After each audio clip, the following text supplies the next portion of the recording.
Good morning all, welcome to Shooting for Scratch. Sunday the 6th of June 2017, down at Dan's studio for my 8th lesson.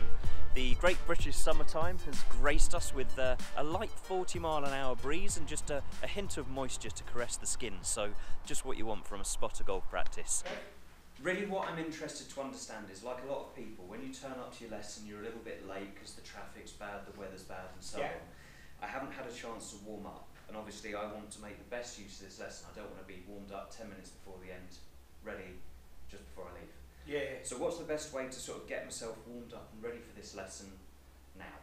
Okay, so where would you say your tightest areas are in your body for you? The problem that I've been having is definitely around my legs and my hips, because when I don't get my deep enough hip turn, I'm not getting behind the ball enough. That causes me all of the problems that we were talking before. So I fall ahead, my upper back is leaning towards the target, I get pinched up, I then flip the wrists, I get chicken wingy. So to be able to turn the hips really deeply and get behind the ball, that is the most important area, I think, for me personally. So can you recommend the best way to loosen up my hips, what movements I should do? Okay, so there's a few that you could do. So the first thing you can do is just kind of, even without just do some simple turning things, to get your body half loosened up for you, just kind of get the feeling of rotating like this, okay? So you get the idea of just simply starting getting the body rotating around, so it's just nice and easy, simple golf swing rotations. After that, start to target some areas in the body that we know are a little bit tight, so hip flexors get a little bit tight at the front. Especially on the right hand side, because I'm trying to get my right butt cheek behind me. Yeah. It's that right hip that's really tight. Okay, so what I'd do is get your golf club and probably use one a little longer than that. Yeah, that's my 58 degree. Okay, so let's just use your fork, because it's a little longer. Okay, then what we could then do is get that leg here. Oh, okay. And then get into that movement, and then try and sit it down, flex the leg up that way, really get the stretch, okay? See how low down you can get with that. Now for me that might be a bit difficult, just because of my fused left ankle. That's a really good one for people at home, but I don't know. Let's have a look at it, see what we got. So, because it's at 90 degrees, completely fused, I find it very difficult to balance on it for a start, but squatting down, yeah, you see I struggle with that one, I must admit, because I've got no movement in it. It's like trying to balance on a broomstick. That doesn't really work for me. Okay. And that's not even for people at home, that's me personally. Yeah. Between you and me, that's a difficult one. Yeah. That's a very difficult one to stretch. That one, because I've got more movement in there, I can actually bend the ankle. Oh yeah, I can really feel that.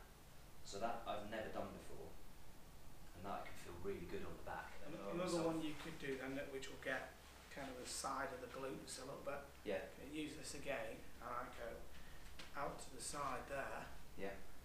There, so I'm using this to balance, get that foot. Yeah, yours obviously won't go over as much. Okay, yours will be probably more there, and then try and turn that butt cheek back in itself, so your hip stays square, so you're rotating it. Okay, so to stretch out the right side, I get my right foot over my left. Is that right? Yeah. And then try and turn. Yeah, stay into this as well, so you don't fall into it. Now turn back. Oh, that's stretching my left side. Right. Feel that? Yeah, on the left side, massively. Okay. So to warm up the right side then, left foot over right. The other way on the hip. Oh, this way. Sorry, no, you're right. Okay. Feel it? Yeah, I can really feel that in my hamstring as well. Yeah, I feel it in my hamstring. Oh, yeah, that's a deep burn. Now what else you could get? Okay, show you something. Okay. Pop that on your waist, mate. Just like a belt? Yeah. From behind? Yeah. Yes.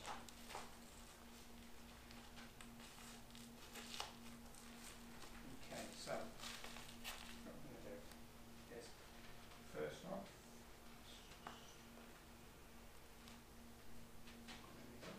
right, so in between thumb and forefinger in that direction, Like this? yeah, and like that. Okay, so towards your camera, okay, I'll work like that. Okay, now from there, okay, get into golf posture. Golf posture. Okay, now, go from there, okay, so this is going to do a few areas here. Okay. So this is going to be, I want you to keep your elbows in and rotate your hands out to the side as far as you can. Keep the elbows in. Oh, I see, like rotator cuff. There you go, so rotate it as far as you can, and then hold it. Hold it as far as you can, how far can you get? Right, now holding that in there, now make some golf turns. This should really loosen up your top of your back a bit. Pull it back more. Pull them back even further. There you go, perfect. Now hold that straight and now make a turn. Now back, now make a follow through. Okay, now do it again. Oh, wow, okay. So that's stretching, I'm stretching out my lower body and my right hip especially. Okay, now what you can then do is from there, okay, what I want you to do is hold in that position, I want you to little circle motions like that, okay, and tap your feet like that, it really gets your whole body working. Oh yeah, that's really good because it activates your quads and your hamstrings and, okay. and from the side. And then also then from there, might put put some some Benny straight Hill in and out. music on it. And then put some straight in and out, and the elbows in, tap the feet again at the same time. Okay, feeling that? Yeah, I'm in threat of breaking a sweat. Okay. That's really hard work. Okay, and then the other one that I like is this one. So I'm going to trade these out. So let go of that one, grab that one, drop it out, grab that one, up, above your head like a, okay, and then do an arm bend into that 90, a bit higher, okay. From there, okay, make a golf swing turn from there now for me. Just so really loosen the top of the back up. Yeah. Keep those arms up, we've dropped down those elbows. Right. Go keep them up, higher. Now watch yourself in the mirror because you're losing all your form there. You've got to be there. Okay. So you're doing it so quick that you're not aware of when it's dropping. So Right. they need to be higher because they're like 90 are they? Alright, like this? Yeah, it's 90. Right, Yeah. so now watch yourself in the mirror. Okay. Yeah. Make a turn now from there. There you go. So you feel this all through here. Yeah. Now make a follow through. So that's what I'd be doing. Now back up by the arms. There you go. Keep them up. Now through. Good. So that'd be a great way to. So that's to get all the back turning properly, yeah? That's really hard work. That is hard work. Really hard work. And then the other one that you could do, I heard a good one for you. Oh. See, and these things, you could just buy some bands off the internet and just have them in your golf bag to get there 10 minutes early. And put that over your thighs for me. So, what, step through both of them? Yeah.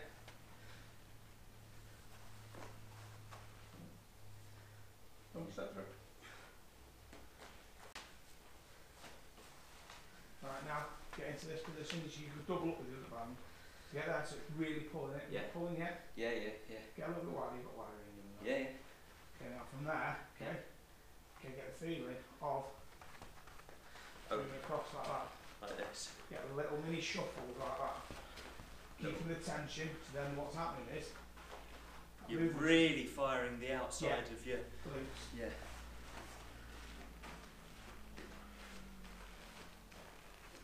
So Feel it?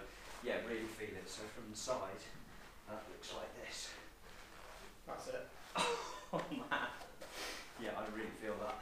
So that's going to get everywhere in your middle of your body at least active. Yeah, Pretty definitely. quickly. Yeah. Yeah, I can. That's really firing up already. Like So, a lot. you know, these bands aren't expensive, so you could just buy a couple of those, have them in the bag. And so, what's that called? What Generic sort of. just as generic band under blocks. The reason I like this one is if you wanted to, you know, so you can get the tension on it. So from there, get the other thumb and forefinger on that one, grab that side, and the forefinger, pull it forward. Okay, in that same position that we were doing before. Right, like this, yeah. Okay, a bit further forward. Yeah. Grab into golf position. Bend the arms out. Okay, and then that so you can see you can do it without the belt bit that I have. Yeah. It's just useful for the belt bit because it's got everything on it. I see what you mean. So, In a at short the term- very lowest level, you could just get a TheraBand, With clips tie on. one or with clips on, or even just tie the loose ends onto your belt loops. It'd be faster if you had that though, wouldn't it? Because Of we're talking about limited time here. We're Yeah. not talking like you've got time to tie it on. If you've just got clip, it's fast, isn't it? Yeah. And you can buy these like that again. Right. Okay. Yeah. And you see, for me, that although we've spent now 10 minutes of my lesson time where we could be looking at my swing, This is probably going to affect everything. This is going to make more of an improvement during the lesson being warm than the 10 minutes we've, not wasted, but the 10 minutes we spent doing this instead of looking at my swing. It's more beneficial for the whole lesson. Absolutely. Yeah, obviously there's lots of different exercises you can do and things like this, you know. You could be putting them on your leg, you know, you can be stretching out your hands, lots of things you can do with them. I think they're really good. So loop it under your foot and do that to stretch. I think those half a dozen I showed you there to start with, as well as your one, your range of motion would be really good. And loosening up my shoulders and my elbows means at the top of my backswing now, it's a lot easier. I can feel it. Instead of, when I'm not tight, instead of my right elbow flying back and behind me, I can really get it more forwards. Get it more forwards. Keep my arms and my elbows in front of my chest. It feels good. How's short game been since the last lesson? Yeah, short game has been good. The last lesson we were looking at, the chipping technique that I used to do was very much sort of feet together, wasn't it? Shaft forward, 54-degree wedge, and it was very much slight wrist hinge, but like this. Yeah. Whereas you then introduced me to the new technique of using my 58-degree, using the bounce a bit more, and using the bounce of the club a bit more. So instead of that sort of sawn off, you know, sort of punch shot, which works very well when you're just on the fringe and you want the ball to get over the fringe but roll out to the hole. Fantastic. But I was using that for everything apart from going over bunkers or something like that. And it was good, it worked well, but it wasn't for every shot. I was just trying to make it work for every shot. Whereas the one that we were looking at before was a little bit more and turn the chest, keep the chest moving towards the target, wasn't it? Yes. And using the bounce of the club a little bit more. And that has been working really well. That I've been practicing a lot. I used it a lot in Turkey. Yeah. Awesome. Great. Really, really good. And you're right, because that gives you a bigger target zone with a softer landing. And so it's more predictable. Yeah. I'm probably averaging about 6 or 7 greens in regulation. Like, it's low. Okay. It's low. It's not good. And I'm scrambling. I'm relying very much on my pitching and my putting to get me out of trouble. Sometimes that is not that far off the green, but it's still not on the green. You know, it might only be a couple of feet, but it's still not a green in regulation. Yeah, agreed. Like it is what it is. Yeah.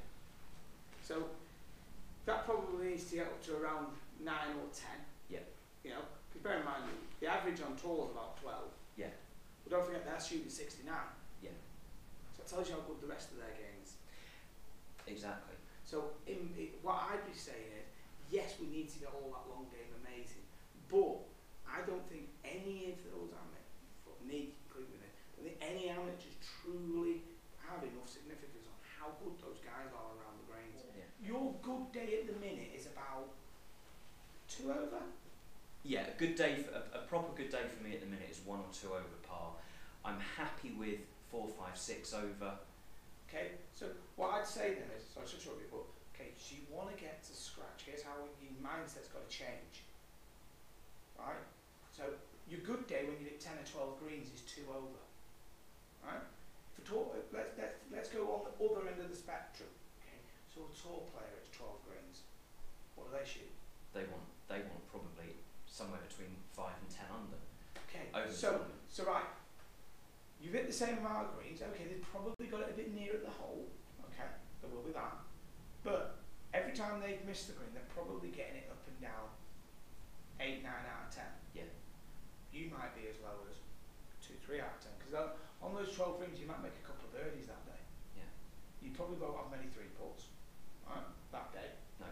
Okay, so you've had 2 birdies, there's 2 under. If you're going to be 2 over, you've dropped 4 shots. Yeah. So out of the 6 greens you've missed, you've only up and down 2 of them. You have to look at it. What is really truly stopping me scoring? Have you got, like, you need a great handle on your stats. Yeah. So you need to have to come off and say, do you know what? Actually, I've hit 8 greens today. Okay, I haven't played that well, but every time I've missed it, I've only got up and down 3 times. Or every time I was in a bunker, I got it out of the bunker, but I only 2-putted it. And then look at it, and then you can then go and practice to genuinely improve. Because that's what the score is all about this time of year. If you come off and say, well, I've only 8 greens, I'll go and work at my long game. Well, okay, so let's say you work dead hard at your long game and you get that amazing, 2 weeks later you go back out and you hit 11 greens and you shoot 2 over. Well, although that's a good score and your handicap's going to come down, it's not going to get you to, it's not getting you towards the scratch as fast as the 100 yards and in would get you. No. Do you understand what I mean? Absolutely. So really, because you can be slightly off the fairway with your drive, Yeah. it doesn't have to be in the middle of the fairway. You can be slightly off the side of the green with your second shot. It doesn't have to be dead in the middle. Yeah. But from those slightly off positions, you have to get it in the hole up and down. Of course you have you to. do, yeah. Backswing. Okay, could have had a little tiny bit more hip turn. That's genuinely not bad. It's a bit long, yeah. And then from there, okay, just not quite turning through with the speed into your left heel like you were doing through impact. Impact position there though, shaft lean pretty good. Head getting forward slightly after it. Yeah. That isn't that far away, mate. No, it's not. You know, that's not as far away from when you ate it great a few weeks back.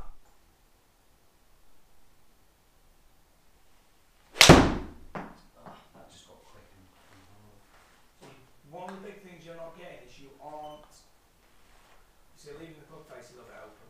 yeah, I'm wondering, I don't know why I'm doing that today. I don't feel as if I'm getting this nice palm strike that I was getting before. I feel like my hands are sort of throwing away from me a bit more. I agree with you completely.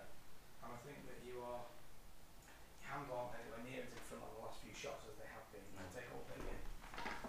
Take this off. I think that This left wrist feels really cupped at the top as well. So this needs to be more there. Yeah.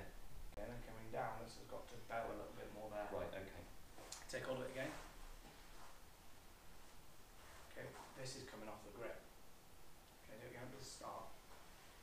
So get that over the top. Just pushing the thumb, palm down on top of the thumb. Fly the right foot to the top of your backswing for me. So it's there. Now start down. Try and go with that wrist a little bit more. That way. Feel the difference? Yeah. Now what can this be here? Yeah, that's something that I've been losing the feeling of. And you know that practice gate, you know, hitting through the sticks, that's hitting through a gate. Yeah. I think you should be doing that in practice, then at least you can start to figure out where you start from. That felt more solid. Okay. Still needs to be a bit more bowed on the way down. Is that better at the top? Because I do feel as if my left wrist has been getting really, Yeah, that's better. cupped. Cupped like this or straighter like that? I like straighter. Yeah, you see, that's how my swing always used to be at the top, but since this steeper wrist set, I found I'm getting a bit more bowed at the top, a bit more cupped at the top for some reason.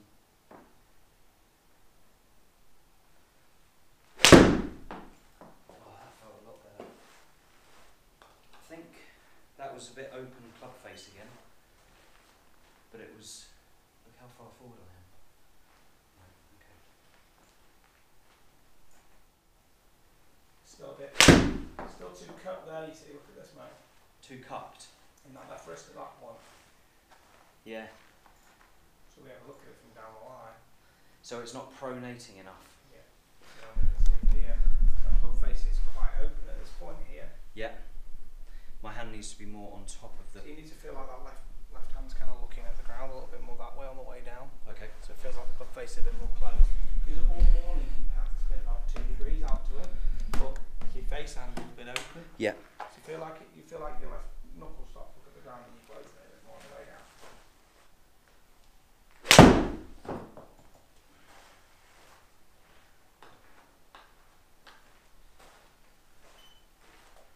Yeah. Bit off balance, but I think I got that left hand turning a bit more. Watch this. Is it better? You like that? Straighter left wrist. Yeah, that's better. There you go. It's a lot more bowed on the way down. Alright, let's go again, mate. How's that feel? Much better. Much more balanced. Stay behind the ball. Rotating that left hand a little bit as I'm coming down. Left wrist didn't feel as cupped at the top either. That was just a much better swing, in my opinion. Okay, it still needs to be more though, because I'm going to look at your trackman. I'll look at the trackman figures there. What's the one bit that's hurting you? The thing that's hurting me is the fact that the face angle is open. Okay, so if you have a look at this. So the club path is only 0.7. Right, there's your face to path. Yeah. Right, this morning.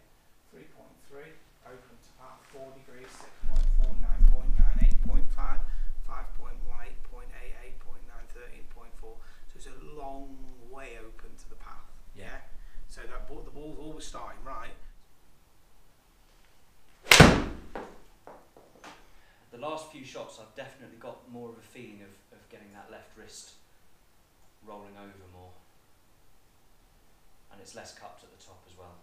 And also therefore the ball's not starting to get more online. If you can't knock it through that from here to here, the chances of it being online at the end are pretty slim. Yeah. Right. One more. So really try and go that left wrist as much as you can all the way down. Now is that more of a feel thing, or is that something that we're actually trying to achieve? I want you to achieve it, because the ball hasn't one started left.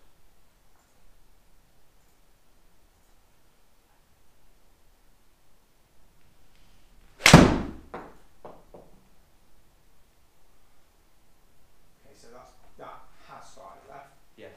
Okay. That was a conscious effort to really turn that left wrist over.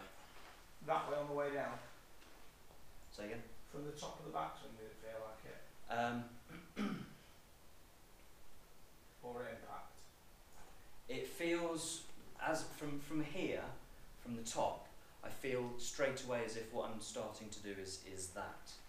Okay. More. Is that what's actually happening?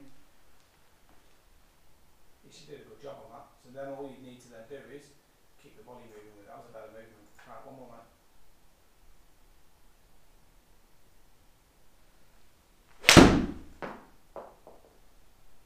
So good session this morning. So we've obviously been working here at trying to get that left wrist a little bit flatter at the top because you're getting a little bit too much cup, and then from here wanting to really try and work at getting a little bit more of a bowed feeling of the left coming down, tending to leave the club face a little bit open. Okay, so that's going to get that feeling, and then I'll keep working at the rotation of the body on the way through. Here's one swing from before that one, and we can see right here that when you're starting to get the feeling of it being just that little bit more bowed, the club face gets more parallel to the spine here, so you can just rotate through with the body, and then from there, I'll look from the front view, it bows, and then the weight can move into the heel a little bit more through impact while you just keep rotating the body around to the front. Right, I've come out of that lesson feeling frustrated at myself that I'm not making the progress that I should be making. I'm a little bit embarrassed almost, because the last couple of lessons with Dan, we've just been talking about the same thing, things that Dan would like me to do, and then when I go back to the lesson I haven't done them, and you know, being busy is partly the reason that I haven't had any time to make videos and I haven't had time to do the practice that I need to do. But I just feel as if this season is passing me by already, you know, like it's happening to other people but not to me. All the time that I'm making this kind of excuse that the reason my game isn't on form is because I'm making these swing changes, but if I spent more time practicing down at the range and really just owning these swing movements, because we're so close.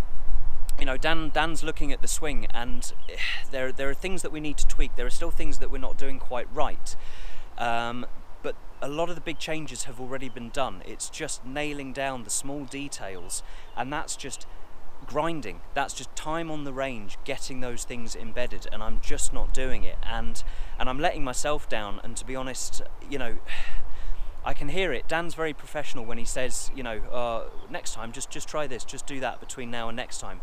But I just know if it was me, I'd be sat there thinking, come on lad, pull your finger out, get down the range, do the practice that you need to do, because you're this close and you're just not capitalising on it.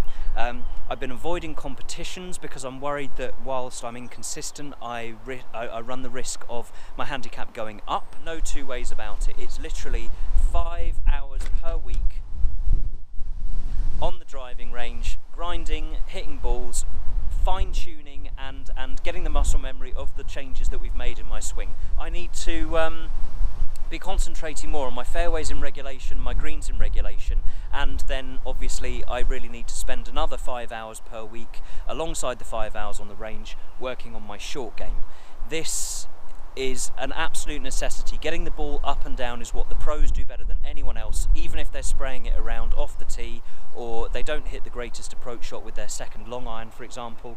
Right guys, we're going to leave it there. Thanks very much indeed for watching. The weather is not exactly what I want for going out to practice now, but I think I need to just head down to the range. Remember guys, there is no such thing as bad weather, just inappropriate clothing, and I will see you in one of my next videos. Please do subscribe, give it a thumbs up, take care.